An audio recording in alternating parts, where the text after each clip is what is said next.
My wife had an affair and asked for an open marriage to stay with him.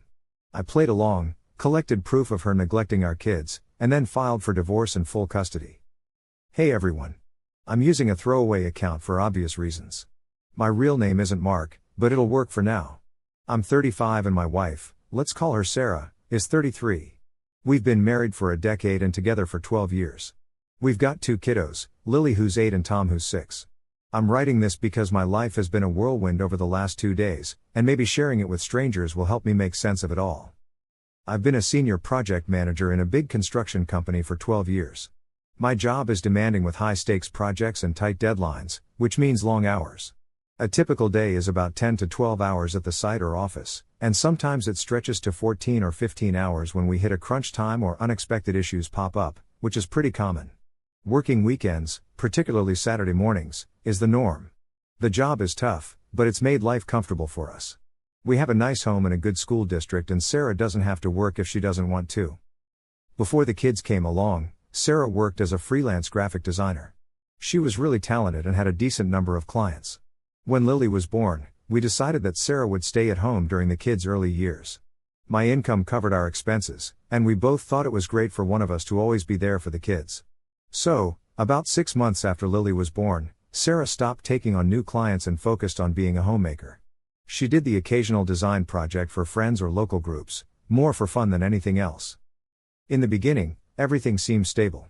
I tackled my hectic work life, and Sarah managed the house and kids' daily routines. When I was home, I tried to be fully involved, handling bath times, bedtime stories, and weekend outings when work didn't call. Things started to shift around 8 or 9 months ago. Sarah began mentioning that she felt a bit isolated and wanted more of a social life. Her college friend Jessica started organizing girls' nights out, which initially happened monthly. I was all for it, thinking it was great for Sarah. I'd take care of the kids those nights. Over time, this became more frequent, from monthly to every other Friday, and then almost every Friday, sometimes even on a Saturday afternoon or evening. The group of friends seemed to change too, with Jessica mentioned less and other, unfamiliar names cropping up. At home, Sarah was on her phone more, smiling or typing away. If I asked, she'd say it was just group chat stuff or planning outings. She also started dressing up more for these nights out. Initially, I thought nothing of it and figured she was just enjoying her time out. The first red flag popped up about 2 months ago when she added a complex password to her phone. We usually knew each other's passwords, not because we checked on each other but for convenience and openness. When I asked about the new password, she said her phone updated and needed a more secure lock. It felt odd, but I let it go. Then, around 3 weeks ago, as I was going through our joint account for some work expense claims, I noticed charges from a cocktail bar called Crimson Lounge. I'd never heard her mention this place, and it didn't seem like somewhere her friend Jessica would go. There were 4 charges over a 6-week period, always on a Friday or Saturday night, along with Uber receipts to and from an area she had no reason to visit, especially at night. The amounts weren't huge, but the pattern was certainly different from her usual spending. I filed it away in my mind, feeling a bit uneasy, but I was swamped with a major project and didn't confront her immediately. Things came to a head 2 nights ago on a Friday. Sarah went out again for a girls' night and got home around 3 a.m. I was in bed pretending to be asleep but was fully awake, with work stress and a growing anxiety eating at me. Sarah was tipsy, humming as she got ready for bed. She placed her phone on the nightstand, screen side up. A notification buzzed. I glanced over and saw a message preview from someone named David H. that read, "Tonight was incredible. Can't stop thinking about you." I didn't shout or get angry. I just lay there for a moment, letting the words sink in. Then I calmly asked, "Sarah, who is David H.?" She jumped, clearly startled, and turned to me, her face going pale. Her first reaction was denial. "She?" I stumbled over my words, saying, "David? Oh, he's just one of Stephanie's friends from our group. He hangs out with us sometimes." I tried to keep it cool. But then I hit her with, "I saw the message, Sarah. Tonight was amazing. Can't stop thinking about you. That doesn't really sound like a buddy from a group hangout." That's when everything fell apart. She sat on the bed's edge, facing away, and began to sob. Her confession spilled out in bits and pieces amidst tears and apologies. Turns out she'd been seeing this guy, David, for about 4 months now. They met at the Crimson Lounge on a night when, apparently, her girlfriends bailed. Some of those supposed girls' nights were just with him. She talked about feeling lonely because of my long work hours, Like I didn't notice or appreciate her. David, though, made her feel special and lively again. She kept saying it was a huge mistake, that she loved me, and didn't want to break up our family. I mostly just listened.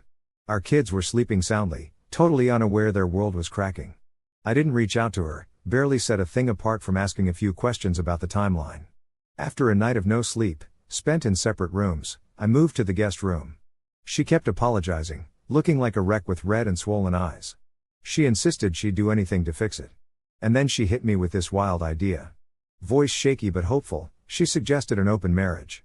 She argued her feelings for David were real but so was her love for me, and she wanted to keep our family together. An open marriage, she suggested, would let her see David honestly, and I'd get to explore other relationships too if I wanted. She pitched it as a modern and mature way to handle things without blowing up our lives with a divorce. I was floored. It felt like she was asking for my permission to keep seeing him, like making it official. I told her I needed time to think. So now, here I am in my little home office. The door's shut. Lily and Tom are downstairs watching Saturday morning cartoons. Sarah's in the kitchen, her presence heavy in the air. She's trying to keep it together for the kids, but it's all pretty transparent. My mind is racing. What would this mean for us? How do I even start dealing with this? My gut reaction to her open marriage idea is a big no, but I'm trying to be strategic too. What if saying no just makes her leave? What about the kids? They need stability, and I work crazy hours. How would I handle being a single dad? It's just overwhelming.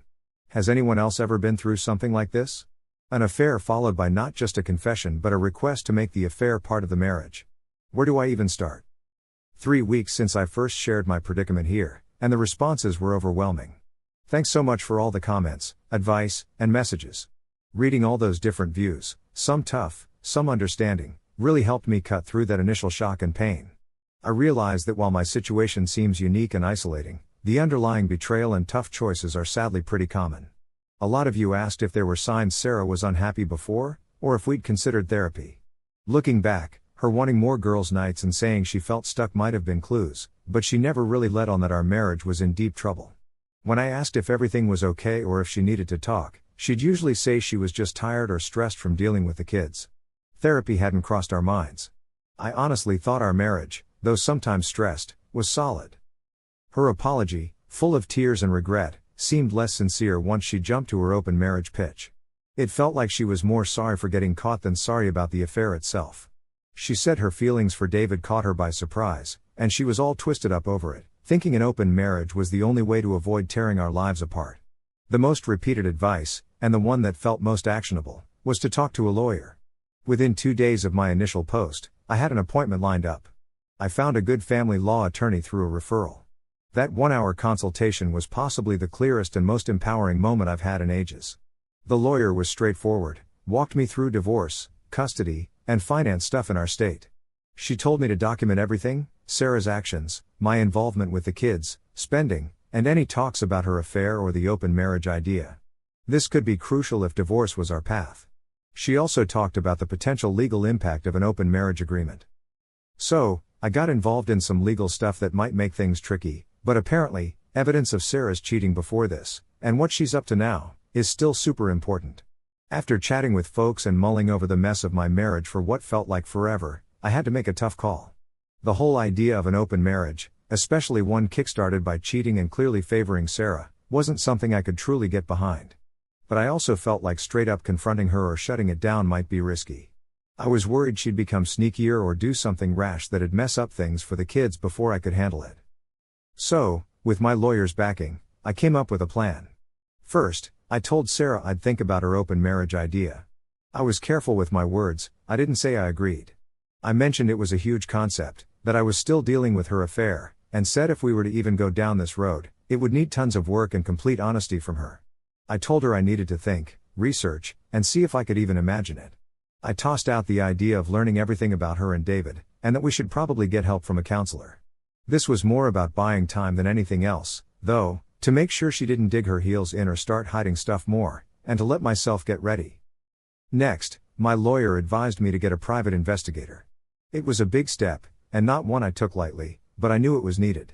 They're supposed to keep an eye on Sarah, when she's meeting David, how she spends her time, especially when she's supposed to be with the kids, and anything that might show she's slacking on her responsibilities. They started a couple of weeks back. It's not cheap, but I see it as investing in a fair outcome for me and the kids.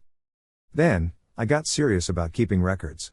I set up a digital journal that's secure and documented everything: when Sarah comes and goes, what she says, how she interacts with the kids, even her moods. I save any relevant texts or emails about her and David. I also track my stuff, especially everything I do with the kids. I've changed my work schedule a lot to become the main caregiver. That was tricky. I had some honest talks with my boss in HR, saying I needed more stable hours due to some intense family matters, though I didn't go into all the details. Thankfully, they were cool about it and let me adjust my hours. Now, I'm handling mornings, school runs, pickups, meetings, dinners, homework, and bedtime. This isn't just for legal reasons. My kids are my number one priority, and they need me to be consistent and present more than ever. Lastly, on my lawyer's advice, I've also made sure I understand our financial situation inside out. I've collected all the paperwork, bank statements, investments, credit card stuff, you name it. I've been meeting with a financial advisor for a while now to get a grip on my finances and plan for what might come. I opened up my own bank account for my salary. I'm still paying into the household stuff from our joint account but keeping an eye out for any strange withdrawals by Sarah. When I told Sarah I'd think about her proposal, she seemed relieved, like a load was off her shoulders. She actually believes I'm open to this whole idea now, so she talks openly about David, saying stuff like, "Oh, David and I are planning to try that new restaurant on Friday," or "David had a rough day at work." Hearing his name tossed around like that is a constant, jarring reminder of what's going on. It takes a lot not to react. She hasn't really done anything about the whole transparency or trust building thing I talked about. Her idea of being transparent is just telling me her plans with him, like she expects me to be okay with it. The private investigator has been updating me, and they're pros. They've kept it discreet. They've confirmed that she and David meet up a lot, usually during the day when she's supposedly running errands. They've got photos of them together at various spots and going into what they suspect is his place. More concerning, they caught her twice last week leaving the kids with a last-minute babysitter, once when she was supposed to pick up Tom from soccer and another time when she said she was just going out. So, I was running an errand when I noticed Sarah meeting up with David. We're keeping detailed records of these little meetups. Honestly, the best thing about this entire chaotic situation is spending more time with Lily and Tom. They've really appreciated the routine and the extra attention. Lily, who picks up on everything, has mentioned a few times, "Mommy goes out a lot now and you pick us up from school all the time." "Daddy, I like that." I've kept my responses easygoing and positive, steering clear of saying anything bad about Sarah. Truth be told, it's exhausting. I'm practically a full-time single parent while trying to keep up with a demanding job and the emotional roller coaster of this double life. Catching some decent sleep has become a rare treat. The vibe at home is really strange. It's like we're just two people sharing a space who happen to have kids and history together. Sarah seems oddly happy now that her secret's out and she thinks she's on the path to getting what she wants. She talks about mundane stuff like the grocery list or school notices, but we never dive into any meaningful talks about our marriage or what's ahead. The most I get are her hopeful comments about how people make all kinds of arrangements work these days.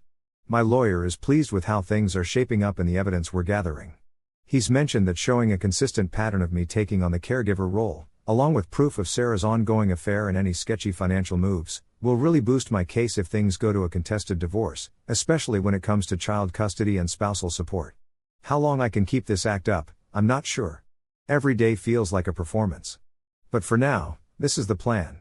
The goal is simple: to protect my kids, secure their future, and make sure that if our marriage ends, it ends in a way that's fair and reflects the reality of Sarah's choices, not some ideal version she's dreamed up while I suffer in silence. Thanks again for letting me share this. I know the road ahead is long, but I'll keep you updated when there's something major to share. So here's the latest update, and it's probably the last one. It's been 14 months since I first shared my story, and about 13 months since my first follow-up. It's been a long, exhausting trip, but we've finally wrapped things up legally, and I thought it would be good to share how it all ended, both for my own closure and for everyone who's followed along and offered their support. The 3 months after my last update were probably the toughest part of this whole mess. I kept pretending to consider Sarah's idea of an open marriage while still living under the same roof. Our private I was busy too, building up a detailed dossier on Sarah's activities. Not only did her thing with David continue, but it ramped up. She started staying out late on weeknights, claiming she was at social events or busy with freelance work, but the Pi's reports always showed she was actually with David. There were weekends where she'd spend afternoons at his place, and even a so-called wellness retreat she told me she was going on with a friend, which we later found out was actually a trip with David to a nearby resort. During all this, I became more and more the default parent to Lily and Tom, handling everything from school schedules and homework to meals, doctor visits, playdates, and giving them the emotional support they needed. Sarah's involvement with them dropped to just the bare essentials. She was either glued to her phone or not around at all. For example, Lily had a big role in her school play, which we'd been looking forward to for months. But just 2 days before, Sarah said she had an unavoidable work thing to attend. Turns out, according to the Pi, she was actually having dinner with David. I jotted down her absence along with Lily's quiet disappointment. There were plenty more situations like this, each one painful to record, not just for legal reasons, but as proof of her growing emotional distance from us. The emotional toll on me was huge. Keeping up a calm, composed front for the kids and a neutral, thoughtful expression for Sarah, all while dealing with daily updates from the Pi and managing my own grief and anger, was draining. I was running on hardly any sleep, and stress was my constant companion. After nearly 5 months of this, I decided it was time to file for divorce, after consulting with my lawyer. We had a mountain of evidence, detailed timelines, photos, videos from the Pi, records of Sarah's spending on David, including cash withdrawals before her outings and charges for gifts and meals that we could tie back to their dates, and my own detailed record of her absence as a parent compared to my full-time caregiving. My lawyer was confident we had a strong case, not just for divorce based on her cheating, but also for getting primary custody and arguing against major spousal support because of her actions. We planned out the logistics carefully. I found a new house to rent in the same school district to keep things stable for Lily and Tom. On the day I filed, while Sarah was supposedly at a yoga workshop, the Pi confirmed it was actually an afternoon with David. I moved the kids and our important stuff to the new place. Sarah was served with divorce papers and a motion for temporary primary custody that evening when she came back to a nearly empty house. Her reaction, which I heard about later through our lawyers, since I set up a strict no-contact policy and arranged for all communication to happen through our lawyers or a court-mandated parenting app for anything child-related, was one of complete shock followed by intense anger and accusations that I'd betrayed her. She genuinely thought I was slowly coming around to her idea of an open marriage. When she found out that my supposed consideration was really a calculated move to gather evidence against her, it shattered her version of events. The divorce proceedings were contested, but didn't drag on as long as. So, it looks like the weight of all the evidence we had really swung things in our favor. Sarah, through her lawyer, tried to fight back hard. She wanted joint custody and a hefty chunk of spousal support, saying she deserved it for being a stay-at-home mom, and also wanted a big share of our stuff.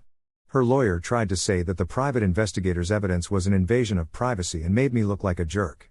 We went through several court hearings. My lawyer laid everything out. The private investigator's report, along with his testimony and pictures, was super convincing. I had detailed logs, school attendance records, doctor's visits, and receipts for the kids' stuff, all showing that I was the main one taking care of them.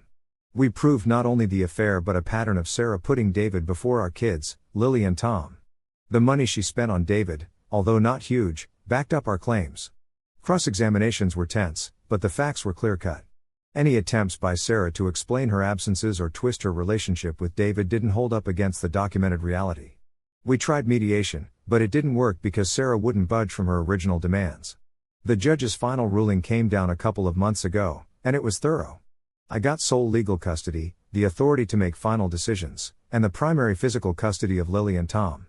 The judge noted all the evidence showing I was the stable, main caregiver, contrasting it with Sarah's lack of focus on the kids in favor of her own personal stuff. Sarah got visitation rights that gradually increased. Initially, she had alternate weekends and a midweek visit, which had to be supervised at first, since the judge was worried about her being disengaged. Once she showed she could handle it, the supervision was dropped. All handovers of the kids had to happen at a neutral place or be facilitated by someone else to avoid Sarah and me having direct contact.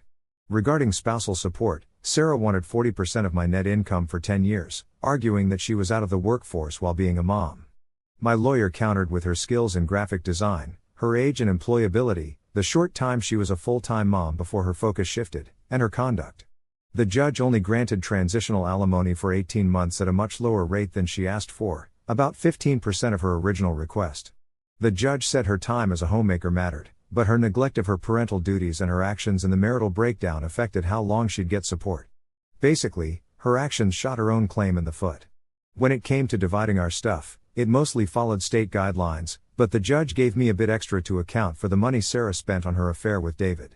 This wasn't a massive amount, but it acknowledged the financial hit of her affair. We were ordered to sell the marital home and split the equity, after adjustments. I used my share to pay for a new house and set up a stable financial base for me and the kids. From what I've gathered through the co-parenting app, which we only use for logistics, and from some mutual acquaintances, Sarah moved in with David soon after the divorce and selling the house. They're in an apartment now. Her financial situation is reportedly way different from what she was used to.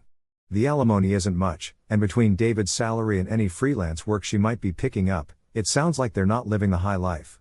Their relationship, once exciting, seems to be facing the regular pressures of living together, money issues, and the consequences of her choices with the kids.